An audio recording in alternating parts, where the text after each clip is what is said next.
नमस्कार। Let's mic के एक बिल्कुल नए जानकारियों से भरपूर शो में आपका स्वागत है, जिसका नाम है कॉर्पोरेट दुनिया। ये सिर्फ एक प्रोग्राम नहीं है, बल्कि एक खिड़की है उस दुनिया की तरफ जहां बिजनेस की चालें, स्टार्टअप्स की उड़ानें, मार्केट की धड़कनें और कंपनियों के भीतर की कहानियां आपको समझाई जाएंगी, आसान, रोचक और भरोसेमंद अंदाज में। आइए सबसे पहले नजर डालते हैं कारोबार की दुनिया की आज की खबरों पर। एलआईसी ने वॉशिंगटन पोस्ट की रिपोर्ट को नकार दिया है। कंपनी ने साफ किया है कि उसके सारे इन्वेस्टमेंट पूरी ईमानदारी और सावधानी पूर्वक जांच के साथ ही किए जाते हैं। एलआईसी ने कहा कि रिपोर्ट में बताए गए किसी भी ऐसे डॉक्यूमेंट या प्लान को एलआईसी ने कभी तैयार नहीं किया जो एलआईसी के अडानी ग्रुप में निवेश के प्लान को बताती हो। कंपनी ने कहा कि ये रिपोर्ट एलआईसी की मजबूत और साफ सुथरी फैसला लेने की प्रक्रिया को नुकसान पहुंचाने, कंपनी की अच्छी इमेज को खराब करने और भारत के मजबूत वित्तीय क्षेत्र की बुनियाद को खराब करने के मकसद से जारी की गई है। भारतीय जीवन बीमा निगम पर अडानी ग्रुप में 3.9 अरब डॉलर यानी करीब 33,000 करोड़ रुपए निवेश करने का बड़ा आरोप लगा था। कांग्रेस ने अमेरिकी मीडिया रिपोर्ट के हवाले से कहा कि बीमा कंपनी ने अडानी ग्रुप को फायदा पहुंचाने के लिए 2025 की शुरुआत में ये निवेश किया। पार्टी का कहना है कि ग्राहकों की मेहनत की कमाई का गलत इस्तेमाल किया गया। कांग्रेस ने संसद की पब्लिक अकाउंट्स कमेटी से इसकी जांच की मांग की। कांग्रेस नेता सुप्रिया श्रीनेत ने कहा कि एलआईसी से 33,000 करोड़ रुपए अडानी को दिए गए।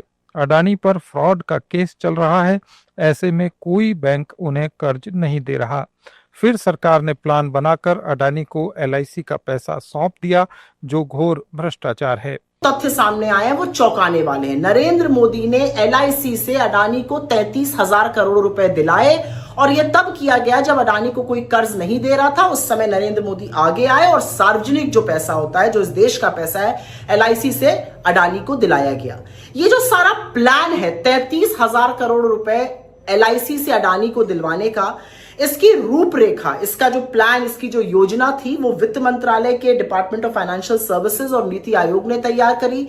इसका अप्रूवल वित्त मंत्रालय ने दिया और प्लान ये बना कि करीब करीब 28,600 करोड़ रुपए अडानी के कॉर्पोरेट बॉन्ड्स में डाले जाएंगे और करीब 4,200 करोड़ रुपए अडानी की कुछ कंपनीज में हिस्सेदारी बढ़ाने के लिए एलआईसी डालेगा। वो क्या कंपनीज थी? उसमें से एक अडानी ग्रीन था, जिसमें एलआईसी का निवेश करीब 1.3% था। योजना में लिखा गया कि 3% तक बढ़ाना है। फिर एक और कंपनी थी जिसमें अंबुजा सीमेंट्स, जिसमें निवेश करीब 5.5% था, कहा गया 8% तक बढ़ाइए। फिर यह भी कहा गया कि जब थोड़ा स्थिति सुधरती है तो अडानी के गैस और अडानी के पावर ट्रांसमिशन बिजनेस में भी पैसा डालने के बारे में विचार किया जाए। यहां पर एक बात याद रखिएगा, ये वो कंपनियां हैं इनमें से कुछ जिसमें इंटरनेशनल रेटिंग एजेंसीज, फिच जैसी एजेंसीज ने BBB- की रेटिंग दी है, जो कोई निवेशक हाथ नहीं लगाता है। एक बात और, ये जो सारी योजना वित्त मंत्रालय, नीति आयोग, सरकार ने मिलकर नरेंद्र मोदी जी के कहने पर बनाई, वो उस महीने में बनाई जिस महीने में अडानी की पोर्ट कंपनी को अपने मौजूदा कर्ज को रीफाइनेंस करने के लिए करीब करीब। कांग्रेस ने इस पूरे प्रकरण पर एक्स पर एक वीडियो भी पोस्ट किया। 33,000 करोड़ रुपए, इतना पैसा नरेंद्र मोदी ने एलआईसी से लेकर अडानी को सौंप दिया ताकि अडानी अपना धंधा बढ़ाकर कर्ज उतार सके। वॉशिंगटन पोस्ट की खबर के अनुसार जब अमेरिका ने घूसखोरी के मामले में अडानी पर केस दर्ज किया तो दुनिया भर की बैंकों ने अडानी को कर्ज देने से मना कर दिया। ऐसे में नरेंद्र मोदी अपने परम मित्र की मदद के लिए आगे आए और एलआईसी पर दबाव बनाकर 33,000 करोड़ रुपए अडानी की कंपनियों में निवेश करवा दिए। एलआईसी से यह निवेश जबरन करवाया गया, जबकि एलआईसी पहले ही अडानी के शेयरों में निवेश कर अरबों का नुकसान झेल चुका था। यह पैसा देश के मेहनतकश लोगों का था, उनके खून पसीने की कमाई थी, जिसे नरेंद्र मोदी ने अपने मित्र अडानी को बचाने के लिए लुटा दिया। यह सब दिखाता है कि नरेंद्र मोदी को जनता की परवाह नहीं है, वो सिर्फ अडानी के लिए काम करते हैं।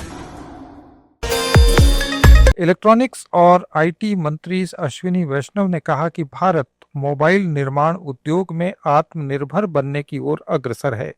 उन्होंने कहा कि 2 साल के भीतर देश में मोबाइल फोन के कलपुर्जों का पूरी तरह से घरेलू उत्पादन शुरू हो जाएगा।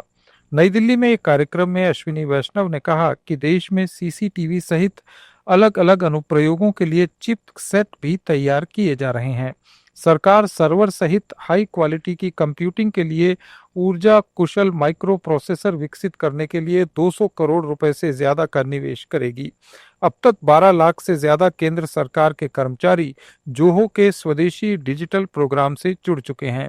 उन्होंने बताया कि वीडियो और ऑनलाइन सामग्री के फैक्ट चेक के लिए एक चैटबॉट भी विकसित किया जा रहा है, जिससे फर्जी सामग्री के प्रसार पर अंकुश लगेगा। व्यापार युद्ध को रोकने के लिए अमेरिका और चीन के बीच कुआलालंपुर में वार्ता शुरू हुई। मलेशिया के आर्थिक अधिकारियों ने ये जानकारी दी। इस चर्चा का उद्देश्य ये सुनिश्चित करना है कि अगले हफ्ते अमेरिकी राष्ट्रपति ट्रंप और चीन के राष्ट्रपति शी जिनपिंग के बीच मुलाकात में क्या बात होनी है। मीडिया रिपोर्ट के अनुसार ये बातचीत ट्रंप द्वारा चीनी वस्तुओं पर 100% नए टैरिफ लगाने की धमकी के बाद आगे का रास्ता तय करेगी।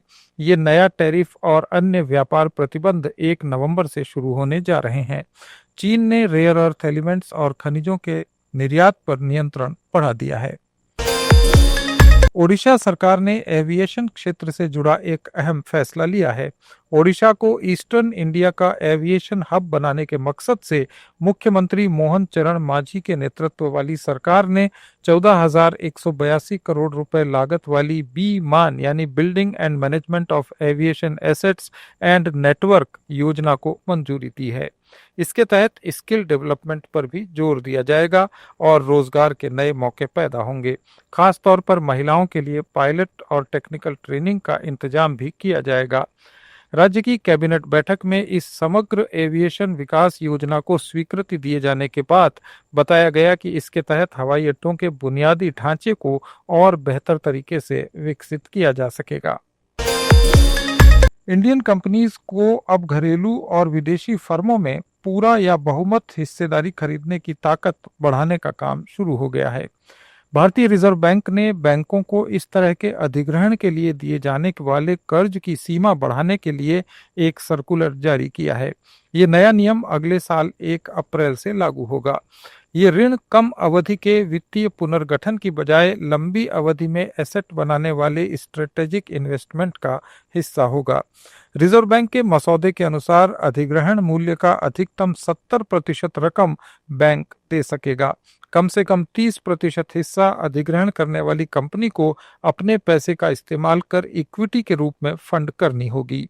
आरबीआई ने इस तरह के अधिग्रहण में किसी बैंक के कुल निवेश को उसके टियर 1 कैपिटल के 10% तक सीमित रखने का प्रस्ताव दिया है। सर्कुलर में कहा गया है कि बैंक सीधे अधिग्रहण करने वाली कंपनी को ही लोन दे सकते हैं। यूएस और कनाडा के बीच ट्रेड वॉर तेज होता जा रहा है। इस घमासान को कनाडा के टैरिफ विज्ञापन ने और तूल दे दिया। इसके बाद अमेरिकी राष्ट्रपति डोनाल्ड ट्रंप ने कनाडा के साथ सभी व्यापार वार्ताओं को खत्म करने की घोषणा की। वहीं अब पूर्व अमेरिकी राष्ट्रपति रोनाल्ड रीगन के बयान वाले विवादित टैरिफ एडवर्टीजमेंट को नहीं हटाने पर आग बबूला हुए ट्रंप ने 10% अतिरिक्त टैरिफ की भी घोषणा की। डोनाल्ड ट्रंप कनाडा के टैरिफ विरोधी विज्ञापन को लेकर काफी गुस्से में है। ट्रंप ने अतिरिक्त आयात कर लगाने का ऐलान किया। कनाडा के विज्ञापन में रोनाल्ड रीगन के शब्दों का इस्तेमाल अमेरिकी टैरिफ की आलोचना करने के लिए किया गया था। इससे ट्रंप खफा हो गए और कनाडा के साथ व्यापार वार्ता खत्म हो गई। कई कनाडाई प्रोडक्ट्स पर पहले से ही 35% टैरिफ लागू है, जबकि स्टील और एल्यूमिनियम पर ये 50% है। एनर्जी प्रोडक्ट्स पर केवल 10% टैरिफ है। ट्रंप ने हालांकि ये स्पष्ट नहीं किया कि अतिरिक्त 10% टैरिफ किन प्रोडक्ट्स पर लागू होगा। ये थे कॉरपोरेट जगत के कुछ अहम अपडेट्स। जुड़े रहिए लेट्स माइक के साथ।